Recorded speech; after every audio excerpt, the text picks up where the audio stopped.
Well, let's go back to Kebbi State. Our correspondent Hawa is standing by, of course, to give us some more details. Hawa, thank you very much for standing by. Let's have an update on the situation at the moment. Okay, the fire actually started around 6 to 6:30 in the evening. It was almost time to breakfast when the fire started like a little flame, and students were still having their Islamia section at that time. So when the fire started, the governor was passing by with some of his friends in the car. So he stopped by and was wondering what was happening. That was when the fire started fully. So immediately he stood there. They started calling the police, the security agencies, and the fire service, and then they evacuated the students because the students host both boarding school and day school, and then Islamia section in the evening. So no life was lost, right?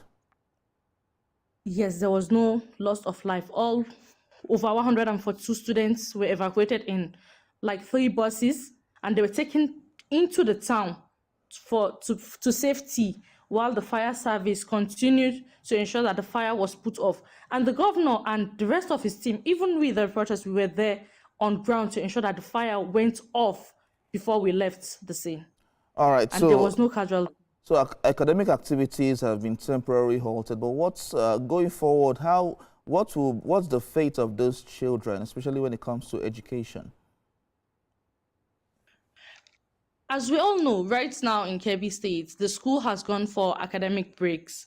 But being a boarding school, they are still waiting for the weekend where the parents will come to take the kids back to their respective homes and states. So I will actually say activities has not been halted because it's actually a holiday period here in Kebbi State right now.